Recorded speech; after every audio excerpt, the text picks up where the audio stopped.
first thing when people usually ask me about OG is they always say, you know, well, what is it? You know, what does it mean?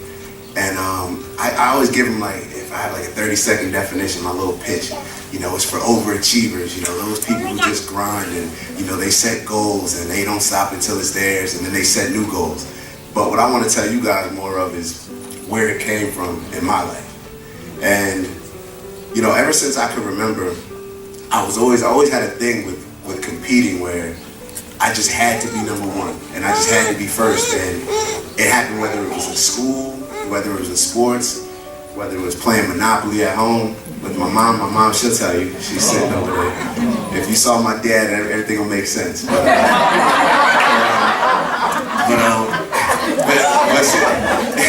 But seriously, I always had this thing where I just had to win. I had to come, whether it was a spelling bee or anything, and that always set me up for so many disappointments.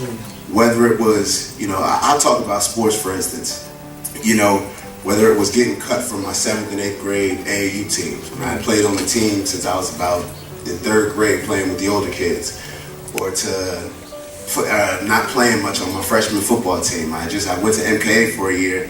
It wasn't what I needed to be, and I came back from Montclair High School. And then, you know, played football at the high school, and then, you know, I thought I was pretty good at football. And in my senior year, I had no scholarships. And I always felt that the people that I played against that got scholarships, you know, I was just as good or better. You know, I was real confident in myself, but I had no scholarships. And then going to college, I had to play a new position. And even after prep school, when I eventually earned a scholarship, it was to a smaller school, but, you know, I accepted it and said that I'm gonna make the best of it. And actually coming out of high school, I actually had offers to go to, you know, Princeton, Yale, you know, all the Ivy League schools, but I wanted to play at a higher football level. I wanted something that was gonna challenge me academically as well as on the football field. And so I ended up going to William & Mary. It was a great experience. And I was able to, you know, go get the opportunity to play in the NFL. You know, got cut from 2 teams, so here I was, you know, all these disappointments, you know, from when I was younger. And I eventually got to my dream, and it got shut down twice. Got cut twice, you know, missed whole seasons. And that's where OG came from. And that's when I realized that it didn't come from, you know, the successful, you know, points that I had in life. It came from all my disappointments and failures. And it taught me that, you know, it was never really about the outcome of the situation. It was first off about the journey that it took. You know, did I put in the work? Did I work hard to get to this? Did I prepare for that test? It was always about that. And once I got that in my head, I said, you know what? That's gonna determine my character. That's what I'm gonna pass on to my kid. And that's what's gonna, you know, I'm gonna be able to inspire younger kids around me or older people around me, you know, whoever. And that's where I kind of was with the situation. So OG, you know, stands for out here getting it, but it's so much more than that, where it's just it's a personal challenge that you make to yourself. That when I wake up and I look in the mirror every morning, I'm either gonna look at myself where, okay, am I better than I was yesterday, or am I worse off? Because we've all had those days where, you know, we're supposed to go to practice, you know, supposed to write a lesson plan, and whatever fills you up. It doesn't matter whether you're a school teacher, whether you play sports, you know, whether you're in the community, anything. There's always something that you're supposed to do today that when you wake up the next morning, it's like, I didn't get that accomplished. And when I look at myself, you know, I was always big on goals. And it's like, I always thought that, I was taught at a young age where it's not real until you write it down.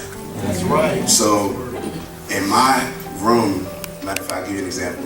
In high school, my senior year in football, I wrote all my goals on my ceiling above my bed. Had about 10 goals up there. And my mom allowed me to. I asked her before. But I wrote them, and then I put a little box next to it where at the end of the season, I would judge myself, you know, on whether I accomplished my goals or whether, you know, I fell a little bit short. And at the end of the season, the goals first off, you know, I set them high because I said, you know, if they're goals, I want to feel good about them when I accomplish them. So I set them, pretty high. And at the end of the season, I was going through it. NA, NA, NA, NA, NA. And it was just NA. And that all just stood for not accomplished. Wow. I didn't accomplish one goal. And, I still had a pretty good year. But that just showed me, that it wasn't about the outcome of the situation. It was about being a leader by example to the rest of the team. And that's the same thing with getting to the NFL. Like here I was, I played for Indiana. I was sitting in the locker room, one of the best players to ever play on the football field, Peyton Manning, if not the best quarterback of all time. And I was sitting, I'm like, dang, I'm in this room of greatness. Like this is a dream. Like people would really do anything to be in my position. And the next year, I ended up getting a chance to start. Like I got a chance to start on the football team for pretty much the whole season. And it was almost unreal. It was so unreal to the point where I couldn't even enjoy it the way I wanted to. I couldn't even enjoy it. I was questioning myself. I'm like, oh man, I can't believe I'm here. Why isn't he here? So then I started the season. The first week I get home, I'm playing basketball. I break my ankle coming down on one of my best friend's foot.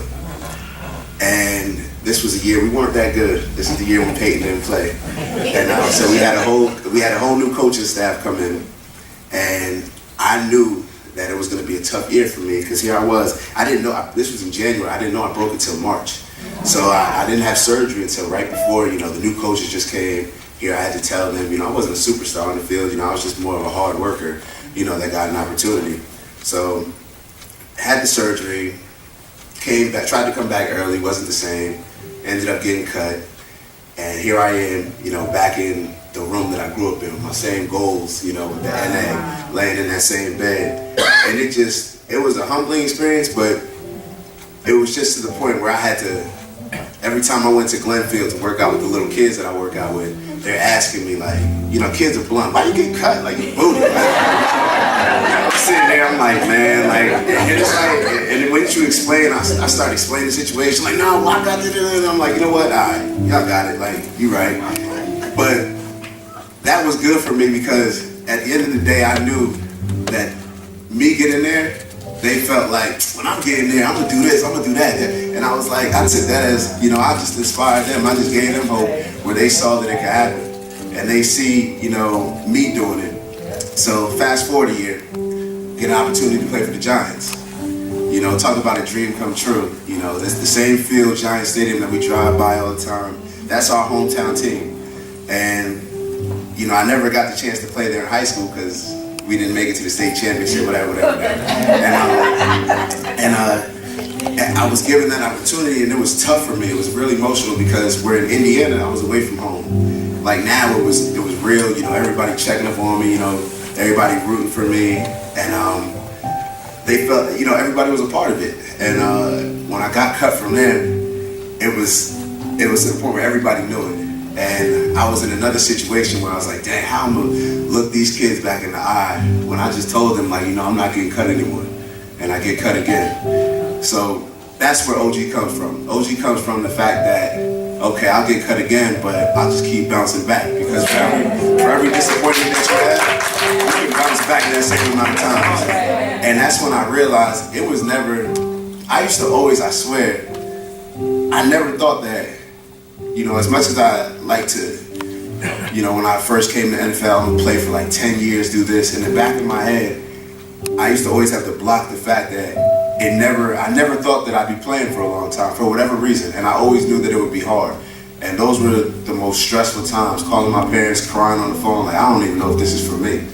But I just kept going, and it showed me that, once again, it was never about the outcome. It's about when I come back, those little kids, they see me when we do drills. They doing drills better than me. They're like, I can make it to the league too.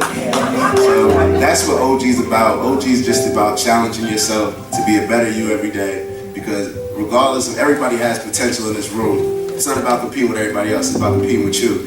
Everybody has potential in this room to be better tomorrow than they were today. So that's all OG is about. Come on, let's celebrate them. Thank you. Oh, that's powerful.